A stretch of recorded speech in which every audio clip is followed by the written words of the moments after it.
भालू भालू भालू भालू, देखो देखो भाई, देखो देखो देखो देखो। पहाड़ों के उस पार जहाँ नेटवर्क नहीं पहुँचता, वहाँ जिंदगी कुछ और ही सिखाती है।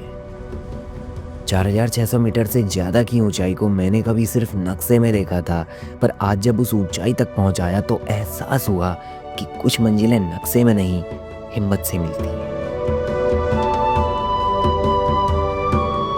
ऐसा एक्सट्रीम कभी किया है? बर्फ के पहाड़, ये सुनसान घाटियाँ और वहाँ घूमते जंगली जानवर, जिन्हें कभी स्क्रीन पे देखना ही दिल की धड़कनों को तेज कर देता, कहाँ सोचा था कि ये सब कभी आंखों से देखने को मिलेगा।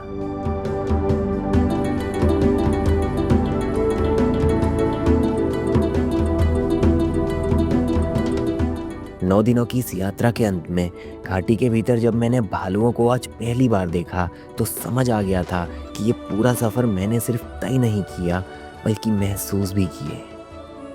आज की ये कहानी उन कदमों की है जो घाटी की गहराई से निकलकर उस ऊंचाई तक पहुंच जाते हैं जहां हवा भी मानो इजाज़त लेकर चलती है। ये कहानी ब्रिजगंगा पास के उस आखिरी अध्याय की है।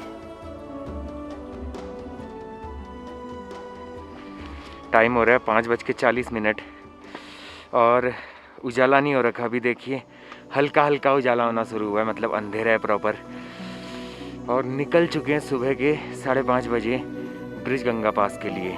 खाली याद कर रहे तो देखते कितना टाइम लगता है और कैसा रहता है। गांव के लोग बता रहे थे कि 6:30 बजे पास पे धूप निकल आएगी, तो हम थोड़ा सा ऊपर चले होंगे और पास पे धूप निकल आएगी। तो बाहुबली भाई और ये संदीप भाई, हिंदुस्तान जिंदाबाद। सबमिट हो गया गन्ना ब्रिजगंगा, अभी मजे आ जाने वाले हैं। और जो व्यू मैं आपको दिखाने जा रहा हूँ यहाँ से ब्रिजगंगा टॉप से, वो देखकर आपका दिल खुश हो जाएगा। एक साइड दिखेगी जोहार वैली और दूसरी तरफ रालम वैली। आज की तारीख थी 13 अक्टूबर और ये ब्रिजगंगा पास सीरीज का 7वां दिन था। अपना आज का ट्रैक 3600 मीटर से शुरू हुआ और हमको 4650 मीटर की पीक एलिवेशन तक जाना था। ये है रास्ता। फिर यहाँ से देखिए ये टॉप में जाना है पहले, फिर यहाँ से ऐसे ऊपर उधर। एलिवेशन गेन लगभग 1000 मीटर का रहने वाला था और पास तक का पूरा रास्ता बर्फ से ढका हुआ था। तो आज के दिन इस जर्नी का सबसे कठिन दिन रहने वाला था। आज के ट्रैक रूट की बात करूं तो आज की हाइक मरझाली गांव से शुरू होती है, जहां से पहले हमको 1 किलोमीटर तक रालम वाले रास्ते में चलना था। फिर एल्टीट्यूड गेन करते हुए कुछ इस तरह स्टीप क्लाइंब करते हुए 4650 मीटर पे पास तक पहुंचना था।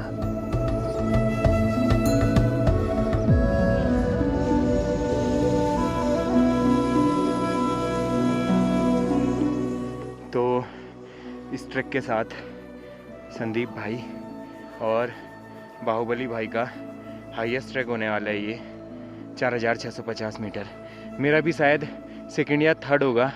पहला था कालागुदी, उसके बाद नंदा देवी ईस्ट, वहाँ भी सेम लगभग 4650 मीटर की हाइट तक गए थे और यहाँ भी यही हाइट है। सुबह के करीब 6:30 बजे सूरज की सुनहरी रोशनी धीरे धीरे बर्फ से ढकी उन चोटियों पर फैल गई और देखते ही देखते कुछ ऊंचे पहाड़ लाल चमकने लगे। ऊपर की तरफ बर्फ इतनी ज़्यादा थी कि धूप निकलते ही उसकी चमक से आंखें खोलना मुश्किल होने वाला था। तो देखो आसपास के पहाड़ों में अब धूप निकलने आई है और ऊपर देखिए पास की तरफ जहाँ हम जा रहे हैं, बस पास पे नहीं आई, उसके बगल की चोटी पे बर्फ़ बढ़ते जा रही है अब, और कुछ ही दिनों में एकदम हार्ड हो गई है। देखो ये धीरे धीरे सूरज ऊपर उठने लगा और देखते ही देखते धूप की पहली किरण जब अपने ऊपर पड़ी तो मानो ये पहाड़ वापस खिल उठे। सुबह की ठंड में ये धूप किसी वरदान से कम नहीं लगी।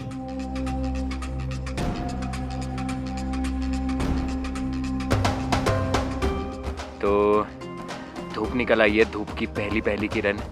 और अब जो हालत होने वाली है, ऊपर देखिए पूरी वाइट आउट है, बर्फ़ दिख रही है पूरी। तो अभी तो भाई चमक तो रही है आँखें यार। अभी उतना बढ़िया अंदाजा तो नहीं आ पा रहा, लेकिन देखते हैं यार। और एक बना के तो लाए हो, पता नहीं क्या है, अजाब सा।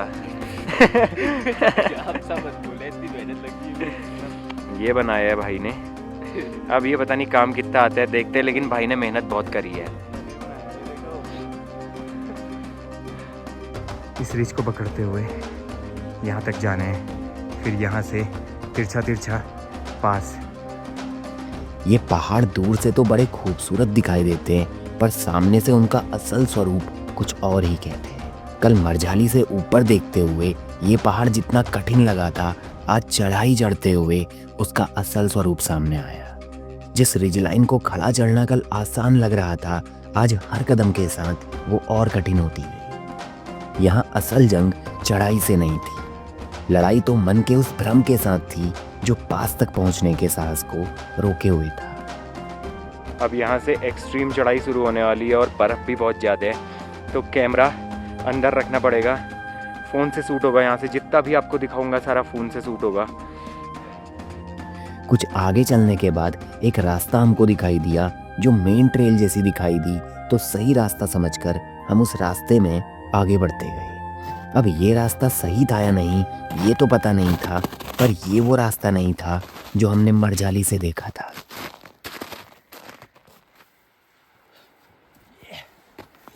Gorilla walk.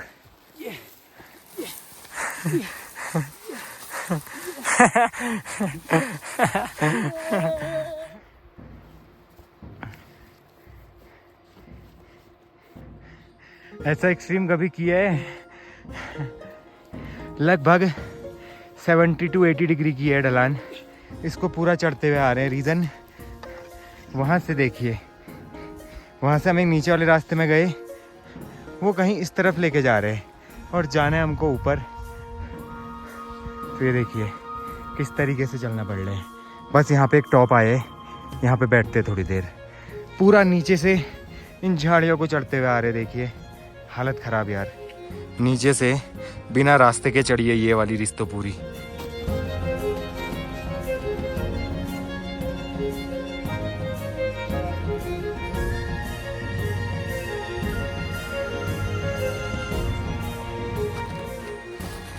ये देखिए भाई,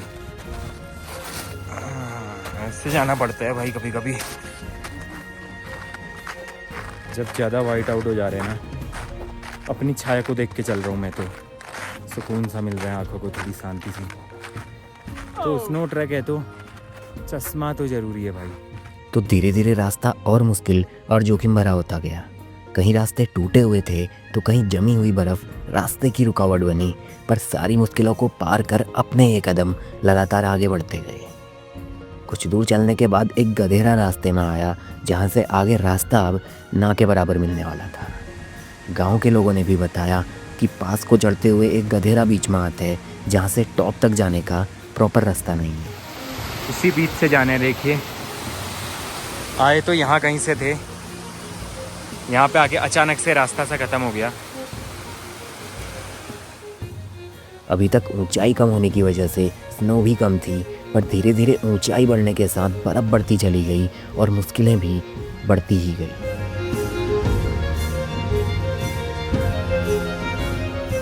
वाव एक्सपीरियंस है बाहुबली।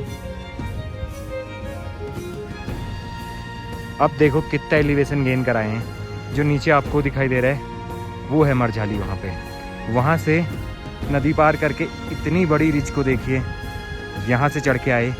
फिर यहाँ से बीच में नाला था, हल्का सा रास्ता कम था, लेकिन हो गया पार यहाँ से।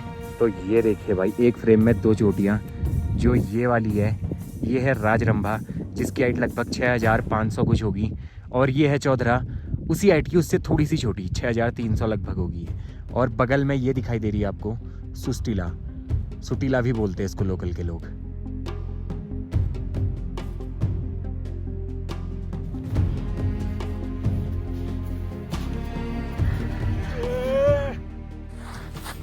आंखें नहीं खुल रही भाई। ओ भाई पूरा वाइट आउट हो गया इस जगह पे। तो चश्मा लेके आना था यार एक, ये बर्फ कहीं अंधा ना बना दे यार।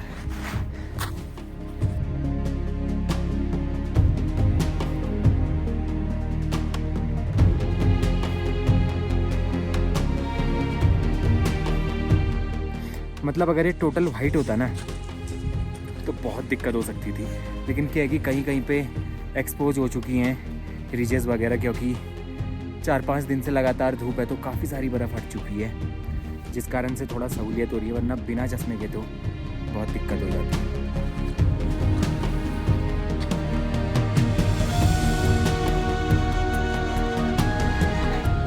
अब तो ये चश्मा डालना ही पड़ रहा है क्योंकि कुछ उपाय नहीं है, क्योंकि नीचे थोड़ा एक्सपोज एरिया था तो कम चमक रही थी। अब यहाँ के एक एकदम वाइट आउट हो चुका है, देखिए ऊपर। ये सबसे बेसिक चीज़ होती, पता नहीं दिमाग से कैसे निकल गई। वैसे घर से आते टाइम तो लगा नहीं था कि यहाँ इतनी ज़्यादा बर्फ़ होगी, लेकिन मुनस्यारी में हमको समझ जाना चाहिए था कि वहाँ तो बहुत ज़्यादा बर्फ़ होगी। चश्मा ज़रूर ले जाने हैं।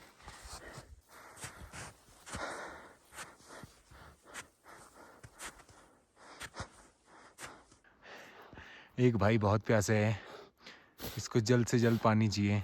हे माँ, शक्ति दे माँ, शक्ति दे, शक्ति दे। फाइनली आज बहुत हैप्पी हूँ मैं यार, और बहुत ज़्यादा एक्साइटेड भी हूँ, क्योंकि अपने सामने देखिए ब्रिज गंगा पास। ये जो टॉप दिखाई दे रहा है, बस 50 मीटर का एलिवेशन और हम पहुँच जाएंगे पास पे। जो ट्रैक करके आए हैं और उसके बाद जो नज़ारे दिखेंगे वर्थ इट होंगे भाई। धीरे धीरे रास्ता पास की ओर बढ़ने लगा और दूर से ही पत्थरों के बने उस ढांचे की झलक दिखाई देने लगी थी। आज मौसम एकदम साफ था, आसमान नीला और पहाड़ों पर एक भी बादल नहीं था। पर ऊंचाई की ठंड और बर्फ की चुभन ने नज़ारों को महसूस करने की ताकत ही छीन ली। जब पास के करीब पहुंचा तो अचानक से उस नज़ारे का ख्याल आया जो हमको जल्द ही दिखने वाला था। अपने कदम पास की ओर बढ़ते गए और मन का ठहराव भी बढ़ता ही गया। हर सांस भारी होने लगी और आंखें खुद नम हो उठी। अभी मैंने देखा नहीं है मेरे पीछे क्या दिखाई दे रहा है, लेकिन अगर आज ट्विन दिख जाती हैं, नंदा और सुनंदा, तो शायद ये पूरी जितनी जर्नी रही है ये साकार हो जाएगी मेरे लिए। एक बार चलता हूँ टॉप पे, देखता हूँ क्या दिखाई दे रहा है। बहुत एक्साइटेड हूँ यार। ओह भाई, जो मुझे आंखों के सामने दिखाई दे रहा है बता नहीं सकता यार। जब नजरें ऊपर उठी तो सामने जो दृश्य था वो इतना अद्भुत था कि कुछ पल के लिए वक्त जैसे ठहर सा गया। जो आंखें देख रही थी वो कुछ ऐसा था।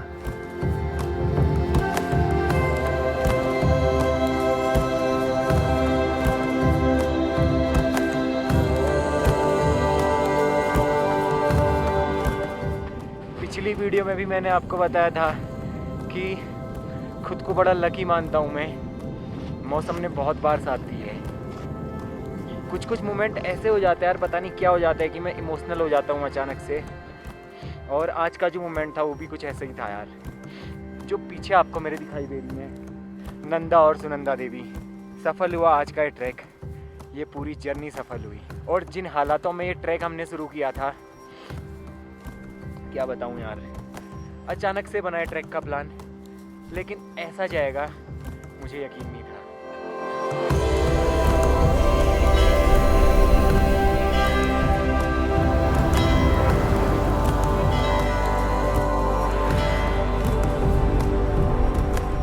चार 4,650 मीटर एलिवेशन, और एकदम सही डिसीजन रहा हमारा जो हम यहाँ से नीचे उतर के नहीं आए। मतलब हम बैग लेके नहीं आए। अगर हम यहाँ तक बैग्स के साथ आए होते तो हमको 2-3 घंटे और लगते आने में। और यहाँ देखिए इस साइड आके हम कहाँ जाते हैं। पूरा दूर दूर तक वाइट आउट हो रखा है पूरा, और रास्ता है तो यहीं से कहीं से ऐसे करके, लेकिन जो अभी दिखाई नहीं दे रहा। बहुत अच्छा डिसीजन रहा। देखिए इस साइड अपने जो आपको ये वैली दिखाई दे रही है, यहाँ आपको रोड भी दिखाई दे रही होगी। ये है पूरी जोहार वैली। और अगर इस साइड देखा जाए तो ये जो वैली दिखाई दे रही है ये है रालम वैली। तो ब्रिज गंगा पास एक ऐसा पास ट्रैक है जो कनेक्ट करता है जोहार घाटी को रालम घाटी से। ये दिखाई दे रही है त्रिशूली, और यहीं से निकलता है मिलम ग्लेशियर। देखिए जो त्रिशूली से बड़ा सा ग्लेशियर आते हुए दिखाई दे रहा है, यही है मिलम ग्लेशियर। ये है मरतोली, और यहीं से हमने सुनंदा देवी का बेस कैंप ट्रैक किया था, यानी नंदा देवी ईस्ट भी बोला जाता है जिसको। देखिए आप समझाता हूँ। यहाँ से अंदर जो आपको वैली कटती हुई दिखाई दे रही है, और आगे पे देखिए ठीक सुनंदा देवी पीक दिखाई दे रही है। तो इसी वैली में हम गए थे। यहीं पड़ता है सुनंदा देवी ईस्ट बेस कैंप। और अगर सुनंदा देवी के दूसरे बेस कैंप की बात करूं तो एक तो मरतोली से शुरू होता है, दूसरा आगे देखिए कनघर गांव दिखाई देगा, वहां से भी अंदर एक वैली जाती है और वो वैली भी सुनंदा देवी तक जाती है। लेकिन वो ट्रैक छोटा है और जो ट्रैक मरतोली से शुरू होता है वो बहुत लेंदी ट्रैक है। इस स्थान से जो नज़ारा मैंने पाया उसने अपने कदमों को कुछ देर के लिए पास पे ही रोक दिया। हिमालय की कुछ ऊंची चोटियों को यहाँ से साफ साफ देखा जा सकता था, जो घाटी की गहराइयों में किसी सुरक्षा दीवार की तरह खड़े थे। बाकी चोटियों से अलग नंदा देवी और सुनंदा देवी की ट्विन पीक्स का नज़ारा सबसे यूनिक था। पहली बार 7,816 मीटर ऊंचाई की नंदा देवी और 7,334 मीटर ऊंची सुनंदा देवी पीक का ऐसा पर्सपेक्टिव देखने को मिला जिसकी तलाश मुझे कब से थी। इस सफ़र की शुरुआत में अपना टेंट फट चुका था, जो इस पूरी जर्नी का सबसे निराशाजनक पल था, और तब मैंने सपने में भी नहीं सोचा था कि ये यात्रा अपने मुकाम तक पहुंच पाएगी।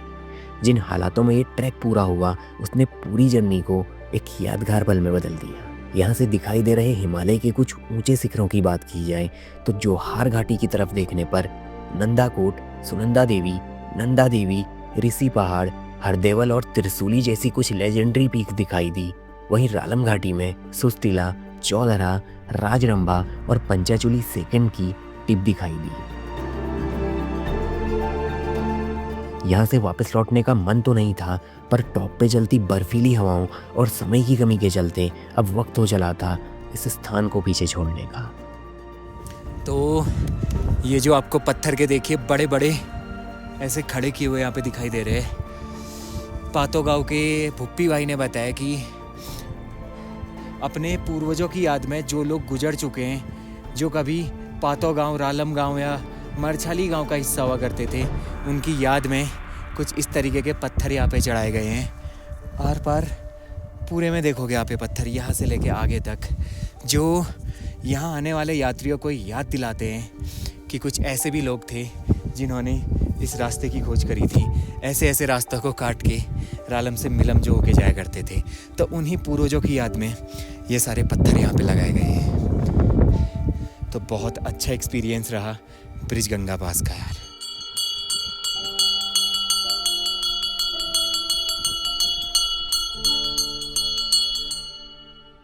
तो बाहुबली भाई हैं, कैसा एक्सपीरियंस रहा आपका? बहुत ही बढ़िया, फर्स्ट टाइम इतना तगड़ा ट्रैक।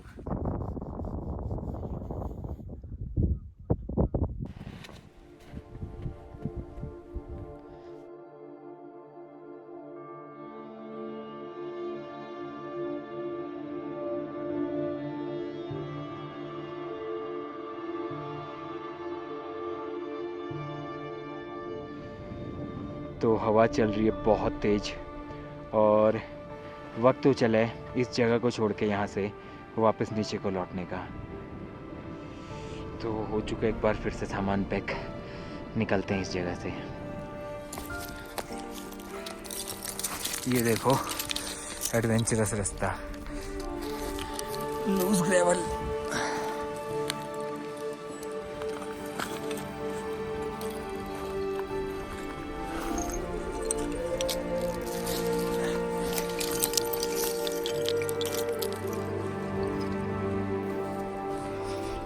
हल्की सी चूक हुई तो खाई है नीचे। जितना कठिन ऊपर चढ़ना नहीं लगा, उससे ज़्यादा कठिन नीचे उतरने हैं। सही कह रहा था बाहुबली। ये देखो कैसी ढलान है भाई।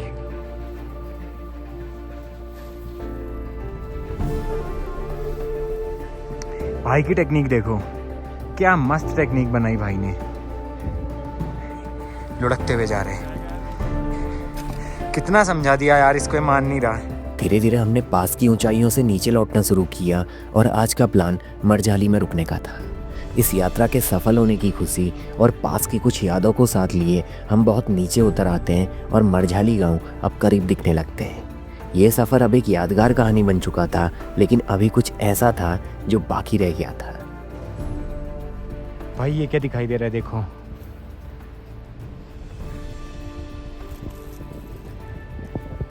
भालू और भालू के बच्चे हैं यार ये। देख रहे।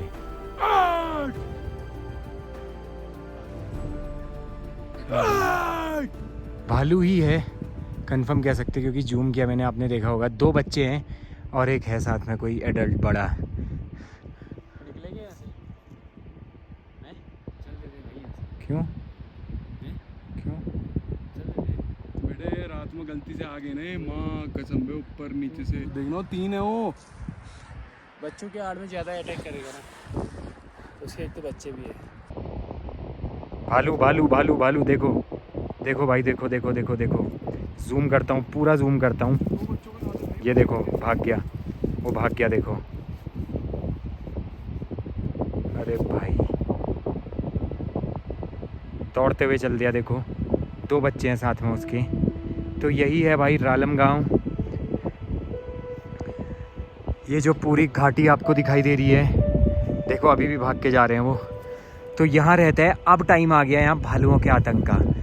आज कल में दादा लोग आए थे जो अपने जानवरों को, कुछ घोड़ों को यहाँ से लेके जा चुके हैं वापस। और उनके जाते ही देखिए, हम जब आज सुबह ऊपर पास को जा रहे थे, वो लोग रालम से घर को जाते हुए दिखाई दिए हमको। उनके जाते ही देखो वहाँ पे धूप सेक रहे थे, यहाँ से 2-4 बार आवाज़ मारी, वहाँ जा चुके कहीं नीचे। 2 बच्चे और 1 मादा भाई। तो वापस से पहुंच चुके हैं मरझाली गांव के हट्स में। और जो अभी मैंने आपको सीन दिखाया, मतलब ये जो पूरी जर्नी रही, कुछ अलग ही एक्सपीरियंस हमसे करवाना चाहती थी। अब क्या है कि जस्ट मरझाली पहुंचते ही एक भालू और उसके 2 बच्चे दिखे।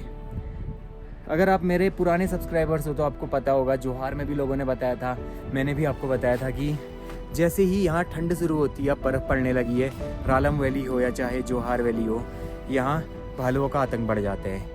भालू यहाँ घरों की छतों को तोड़ के अंदर रखा राशन वासन तक खा जाते हैं। तो आज जैसे ही यहाँ सुनसानी होनी शुरू हुई, देखिए हमको भालू दिखाई दिए कुछ। तो लौटते नीचे को और रुकते हैं भाई, कहीं देखते हैं कहाँ पहुँचते हैं। पिथौरागढ़ जिले की रालम और जोहार घाटियाँ, जहाँ गर्मियों में जीवन अपने चरम पर होते हैं, जहाँ दूर दूर से लोग आते हैं और पूरे 6 महीनों तक रौनक बिखरी रहती है। पर जैसे ही सर्दियाँ वापस लौटती हैं, वही स्थान कुछ और अनुभव बन जाते हैं। अब अगले 6 महीनों तक यहाँ सन्नाटा पसरा रहेगा, जहाँ सिर्फ हवा, बर्फ और जंगली जानवरों की मौजूदगी होगी। वैसे तो आज अपना इरादा मरझाली में रुकने का था, पर गांव के पास भालुओं की हलचल देखकर हमने अपना सामान बांधा और खिलताम की ओर चल पड़े, क्योंकि वहाँ चरवाहे अब भी मौजूद थे। तो उम्मीद है ये आखिरी अध्याय आपको पसंद आए। बहुत जल्द आप लोगों से फिर मुलाकात होगी किसी नई सीरीज़ के साथ। हर हर महादेव।